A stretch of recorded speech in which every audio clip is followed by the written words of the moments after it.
terminé. Et oui, la réponse était bien la réponse B. Environ 700 bébés par an et pourtant toujours silence radio. Question suivante. Quel est le plus grand risque si une personne drépanocytaire reçoit un sang trop différent du sien? Réponse A. Elle devient immunisée contre le paludisme. Réponse B. Elle peut tomber enceinte plus difficilement. Réponse C. Elle peut rejeter les futures transfusions. Réponse D.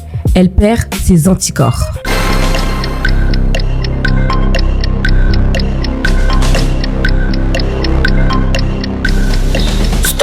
Et oui, bien vu, c'était la réponse C. C'est ce qu'on appelle l'alloimmunisation. Et après, trouver un sang compatible, ça devient beaucoup plus compliqué. Question suivante. Pourquoi dit-on que le sang doit ressembler au receveur? Réponse A. Parce qu'on préfère donner aux gens de la même origine. Réponse B. Parce que les groupes sanguins rares dépendent parfois de l'origine génétique. Réponse C. Parce que la couleur du sang change selon les origines. Réponse D. Pour éviter les maladies transmissibles.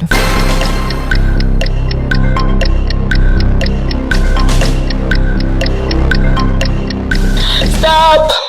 Et oui, c'était la réponse B. Ce n'est pas une question de couleur de peau, c'est génétique. Certains antigènes sont plus fréquents dans certaines populations. Si tu as eu la bonne réponse, musique.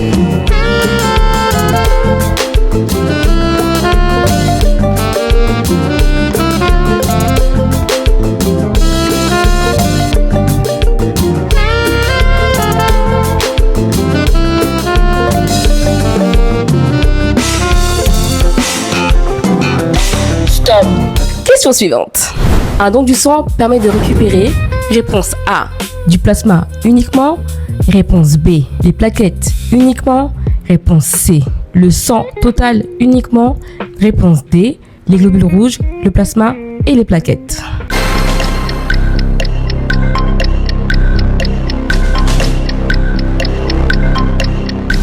Stop. Et oui, c'était la réponse D. Bon, celle-ci, elle était vraiment facile, je dois l'avouer.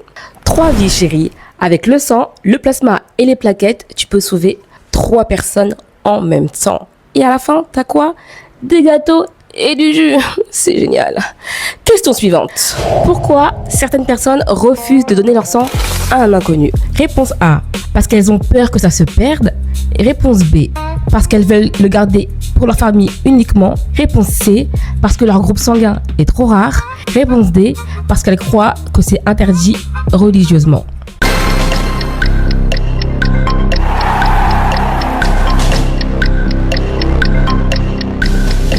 Stop. Et oui, c'était la réponse B.